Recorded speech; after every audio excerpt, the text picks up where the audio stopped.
Welcome back, everybody, for another deep dive. This time, we're going to be tackling the simulation theory, Okay. but we're not just looking at, the usual articles or studies. Right. We're going a little deeper. We're looking at a transcript where someone under hypnosis explores this concept. Interesting. So buckle up, because some of the ideas are pretty mind-bending. I'm ready. All right, well, let's jump in.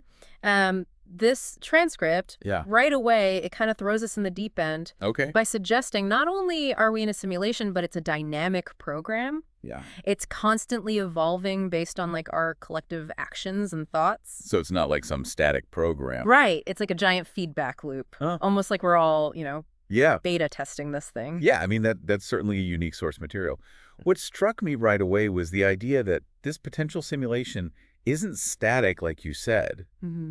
It's dynamic. Yeah. Like it's described as a program constantly evolving based on our collective actions and thoughts, almost like a giant feedback loop. Yeah. That's wild. 8 billion people Right. providing input. No wonder it's complex. Yeah. But if it's reacting to us, I mean, doesn't that kind of mess with the whole idea of free will? Yeah. How much are we really choosing if the simulation is shaping itself around us? That's a huge philosophical question. And the transcript doesn't offer easy answers. Okay. What it does suggest is that there are mechanisms in place to keep things on track. Okay. The person under hypnosis describes it as like autocorrection, Autocorrection. almost like nudges or course corrections to kind of keep the simulation moving towards, certain goals. So are you saying that like events like wars or like, those mysterious disappearances of ancient civilizations could be the simulation hitting the reset button? Right. Like we went too far off script. That's one interpretation. Yeah. And it certainly makes you look at history differently. Right. But if there's a program making these adjustments, Yeah. it begs the question, who or what is setting these goals in the first place? And what happens when we veer off course? And that's where things get really interesting, because the transcript dives into conspiracy theories, Okay. but not as like random internet craziness, Right. but as potential tools within the simulation itself. Tools? How so? Well, the person under hypnosis suggests they could serve multiple purposes. Okay. Distracting us, Okay. controlling our attention, Hmm. testing our reactions and beliefs, Right. maybe even influencing the direction of the simulation. Huh. Think about it. Certain narratives, even if totally unfounded, gain traction and shape public opinion. Yeah. Is it random or is something guiding that? It's like the simulation is playing a game with us, Yeah. using information and misinformation to see how we react, which leads to another key point from the transcript: the nature of truth in a simulated world. Oh, that's interesting. What is truth Right. if we're in this kind of construct? We're being manipulated. Right. And the person under hypnosis argues that truth becomes subjective, different for each person. Subjective. What's true for you might not be true for me. Right. And our perceptions can be easily manipulated. This aligns with some philosophical schools of thought that see truth as a social construct. Right. So it's not like there's this objective truth out there. Yeah. It's, This is making me a little unsettled. yeah, me too, to be honest. If everything's relative, how do we know what to believe? Well, that's a good question. And the transcript highlights various tools of manipulation that might be at play within this potential simulation. What kind of tools? Well, think about how information is presented through like the media Right. or even our education system. Yeah. We're constantly being fed information, but is it the whole story? Right. Is it even true? Right. Then there's language itself. Okay. The words used to frame issues and sway opinions. Interesting. And even our senses, what we see, hear, touch, Yeah. could be manipulated within a simulated reality. Makes sense. It's giving me trust issues with, well, everything. Yeah. Makes you wonder if even our senses can be tricked. Yeah. What about our bodies? Yeah, that's a good point. Could our health be part of this program too? That's exactly where the transcript goes next. Okay. It delves into the idea that our bodies might not just be biological machines, Okay. but also programs Program. with their own code influenced by the simulation. Hold on. Are you saying we're basically walking, talking software? The person under hypnosis describes it in terms of biofields, Biofields. which they see as energetic blueprints interacting with the simulation's code. Okay, I need a bit more on these biofields. What exactly are they? Okay. And how do they fit into this whole simulation picture? That's a great question, and it's where the transcript starts to get a little more technical. Yeah. The details are a bit fuzzy. But the overall idea is that these biofields are energetic fields surrounding each person, Okay. influencing our health and potentially even carrying information. So they're like invisible blueprints impacting our physical forms. Yeah, something like that. Is there any real-world evidence for this, or is it just a concept from the hypnosis session? That's where things get a little tricky. The concept of biofields is debated even in more esoteric circles, Right. some connected to things like auras or traditional healing practices, Okay. but there's no definitive scientific proof. So the transcript doesn't offer hard evidence. No, it doesn't. But it does connect this idea to how illness might manifest in a simulated reality. Right, it does.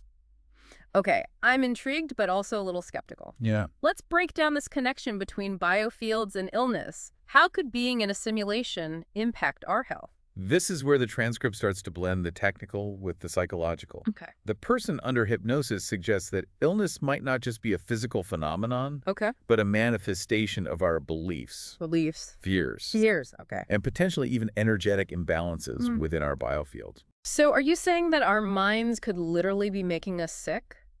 Like a self-fulfilling prophecy? That's part of it, but it goes deeper. The transcript suggests that these biofields can interact with each other, Interact. potentially transmitting illness through energetic exchange. Hold up. Are you saying I can catch a cold just by being around someone with bad vibes?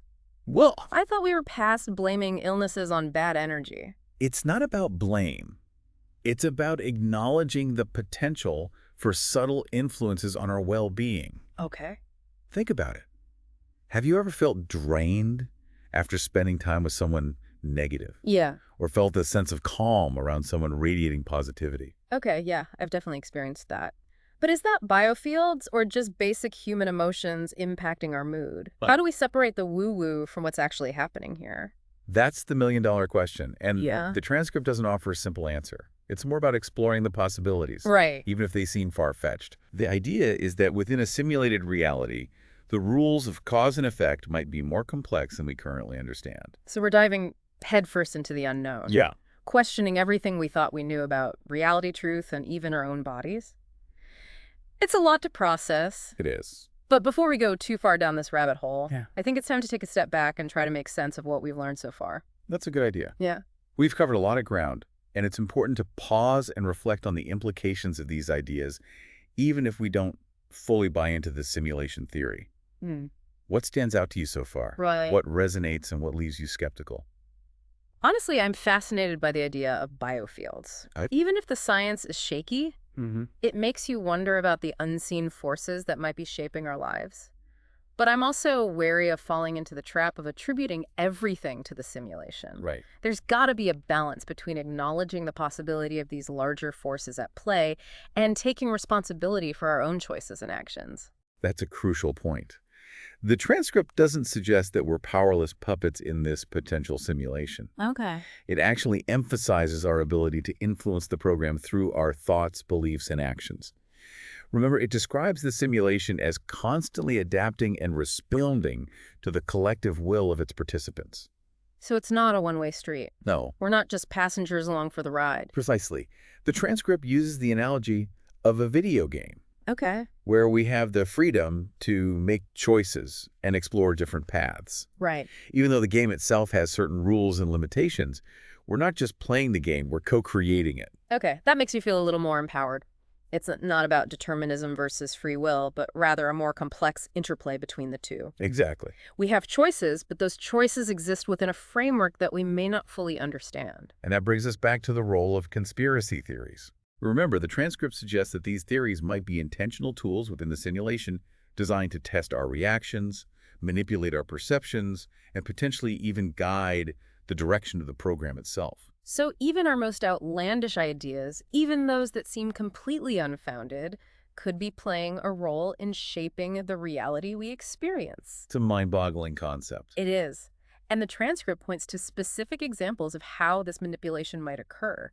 Think about the way information is presented to us, often selectively and with a particular bias. Yeah. Or consider the language used to frame issues and influence our opinions. Yeah. It's like the old saying, he who controls the narrative controls the world. If we're not careful, we can easily get swept up in narratives that are designed to serve someone else's agenda. Exactly.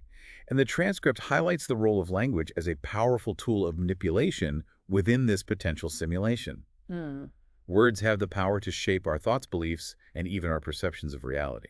It's like the way certain words become charged with emotional weight, Yeah. triggering specific reactions in people. Think about terms like freedom, justice, or security. They evoke strong emotions and can be used to rally support for a cause, even if the underlying reality is more complex. Precisely. And the transcript suggests that this manipulation can go even deeper, extending to our very senses. Our senses. Remember, the subject under hypnosis describes a reality where our perceptions can be altered or even fabricated to create specific experiences. So what we see here, touch, taste, and smell, might not be an accurate reflection of objective reality. It's like living in a world of smoke and mirrors where nothing is quite as it seems. That's unsettling. It is. That's the unsettling implication of this simulation hypothesis. Yeah. It challenges us to question everything we perceive and to be mindful of the forces that might be shaping our experiences. Right. This is heavy stuff. We've gone from questioning free will to wondering if our senses are lying to us. Where do we even go from here? That's what makes this deep dive so compelling. The transcript doesn't just present ideas, it sparks questions and encourages us to think critically about the world around us. And that's what we'll continue to do in part 2. So picking up where we left off, let's delve into some specifics for the transcript about how this potential simulation might be influencing our world.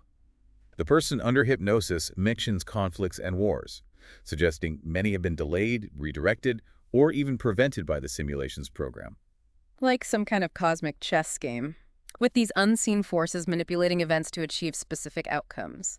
But wouldn't that mean that, like, wars aren't just about human aggression or politics, Right. but part of some grand plan? That's the unsettling implication. The transcript even claims there are around 200 conflicts active on Earth 200. at any given time, all serving a purpose within the larger simulation. It really challenges our understanding of history and the forces that shape it. Wow. If events on that scale can be influenced, what about our individual lives? Do we have any control over our destinies in this scenario? Well, the transcript offers a nuanced perspective. Okay. While acknowledging potential manipulation, it emphasizes our ability to influence the simulation through our thoughts, beliefs, and actions. Remember, the program is constantly adapting and responding to us. So it's not like we're puppets on strings, Right. completely at the mercy of the program. Oh. We still have agency even within this potentially simulated reality. Exactly. It's more like we're co-creating this reality, feeding our energy and intentions into a system that's constantly evolving. Think of it like a video game. Okay. We have choices, but those choices exist within the game's framework. That's a helpful analogy. It brings us back to those conspiracy theories. If we are impacting the simulation, maybe those theories are more than just random noise. The transcript suggests they could be deliberate tools. Yeah. Testing our reactions, manipulating perceptions, even guiding the simulation's direction. Think how certain narratives, even if baseless, take hold and shape public opinion. Is that random, or is something nudging those ideas? It's like the simulation is running experiments on us, Yeah. using information and misinformation to see how we behave. And if language is so powerful in shaping our reality, maybe that's one of the tools being used. The transcript highlights the power of language within this potential simulation. Words shape our thoughts, beliefs, even our perception of reality. Certain terms carry emotional weight, triggering reactions that can be manipulated.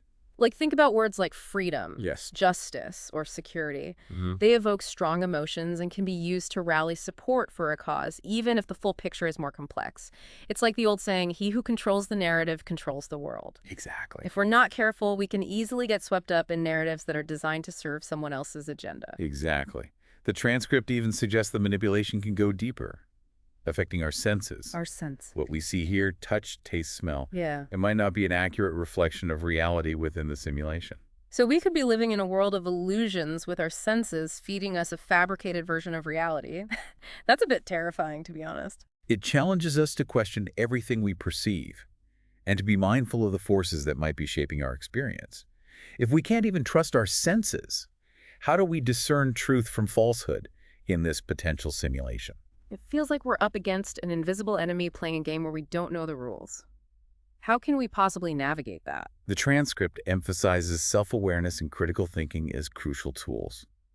By questioning our assumptions, examining our beliefs, and being mindful of influences, we might start seeing through the illusions. So it's about becoming more conscious of the game. Yeah. Recognizing the patterns and manipulations to make informed choices. But with all this talk of manipulation, doesn't that make human connection feel risky? Right. What about the impact on our relationships? That's where the transcript gets even more profound. Remember the discussion about biofields and the potential for illness to be influenced by our beliefs and fears? Right, like our minds could literally be making us sick. Right. And those biofields could even transmit those negative energies to others. It's a lot to wrap your head around. The transcript suggests this interconnectedness through biofields could also have positive implications. Positive. If negative energy can be transmitted, couldn't positive energy have a similar effect? Think about the times you felt uplifted by someone's presence or drained by another's negativity. Okay, yeah, I can see that. But how much of that is biofields versus just basic human emotions affecting each other? That's the gray area the transcript explores. It's not about definitive answers, but about expanding our understanding of how we might be connected and influence each other within this potential simulation. It raises the stakes for how we interact, doesn't it? It does. If our thoughts and emotions can impact not only our health, but also those around us, it adds a new dimension to personal responsibility. It also suggests that even in a simulated reality, kindness, compassion, and positive energy might be more powerful than we realize. Perhaps these qualities could even counteract some of the negative manipulations we've been discussing. That's a hopeful thought. But I have to admit, this whole conversation is making me question everything. Yeah. Is there any way to know for sure if we're living in a simulation? Unfortunately, the transcript doesn't offer any foolproof tests or definitive proof. Yeah, okay. And that's where things get philosophically interesting. Even if we can't definitively prove or disprove the simulation theory, it forces us to confront some fundamental questions about reality, truth, and the nature of consciousness. So even if we can't escape the game, maybe the point is to become more aware of how it's being played. Perhaps that's the ultimate challenge and opportunity presented by this deep dive. And in the final part, we'll explore some specific steps we can take to navigate this potential simulation with greater awareness and agency. Okay, so we're diving back into this idea of biofields. Remember we were talking about how our bodies might be more than just flesh and blood? Right, more like programs with their own code. Yeah, exactly. And in this last section of the transcript, it gets into how we might actually interact with this program, like through our biofields. It goes beyond just being influenced by the simulation. The person under hypnosis suggests that if we understand the language of our biofields, we might be able to influence our physical reality in profound ways. Okay, so like hacking the system, but from the inside out, is that what they're saying? It's not quite that literal, but the core idea is there. Yeah. It's about moving beyond just diet and exercise and thinking about our bodies in terms of energy, frequency, and information. If our biofields are interacting with the simulation's code, maybe we can learn to manipulate those interactions. So instead of just treating symptoms, we could address the underlying code of our health. That's a pretty radical concept. It is, and the transcript doesn't offer a step-by-step guide on how to do this. But it does point towards the importance of understanding the interconnectedness of our physical, mental, and emotional states. They all influence and are influenced by the information contained within our biofields, according to this theory. It's like that old saying, as above, so below. If our thoughts and emotions are part of this biofield code, it means our mental and emotional well-being directly impacts our physical health. Exactly. And remember, the idea that we can transmit these energetic patterns to others. The transcript suggests we're constantly exchanging information and energy through our biofields, impacting each other's health and well-being. So it's like a network where we're all nodes influencing and being influenced by the energy flowing between us. Kind of a lot to think about. It is, and it highlights the responsibility we have not only for our own well-being, but also for the well-being of others. If our thoughts and emotions can have a ripple effect, we need to be mindful of the energy we're putting out into the world. Okay, so just to recap, we might be living in a simulation, our bodies might be running on code, and we're all interconnected through these invisible energy fields. Where does free will fit into all of this? If the simulation is influencing us and we're influencing each other, are we really making our own choices? That's the big question, and the transcript doesn't offer a definitive answer. It does suggest that even within a simulated reality, we still have agency. The program might nudge us, but it doesn't dictate every move. We still make choices. So we're not just mindless robots following a pre-programmed script. We're players in the game even if we don't fully understand the rules. That's a great way to put it. The transcript emphasizes the importance of conscious choice, even within the constraints of this potential simulation. By becoming aware of those constraints, by recognizing the program's influences, we can make more intentional choices. We can reclaim our agency. So this deep dive into the simulation theory isn't about resigning ourselves to fate, but rather about empowering ourselves to navigate this reality, whatever it may be, with more awareness and intention. Exactly. And that's a message that resonates even if you don't fully buy into the idea of living in a simulation. It's about questioning assumptions, examining your beliefs, and taking responsibility for your actions within a system that might be more complex than you realize. Well, we've covered a lot of ground, from the nature of truth in a simulated reality to the potential for manipulating our senses to the idea that even our bodies are part of the program. It's definitely a lot to process. It is. Yeah. But I think the real value of this deep dive isn't in the answers it provides, but in the questions it raises. It's about sparking curiosity, encouraging critical thinking, and inviting you to look at the world with fresh eyes. So as we wrap up, I want to leave our listeners with a final thought. Whether you believe in the simulation theory or not, the questions it raises challenge us to examine our assumptions about reality and ourselves. How much of what you believe is based on external programming, and how much is truly your own? And if you could rewrite your code, what changes would you make? Keep exploring, keep questioning, and keep diving deep.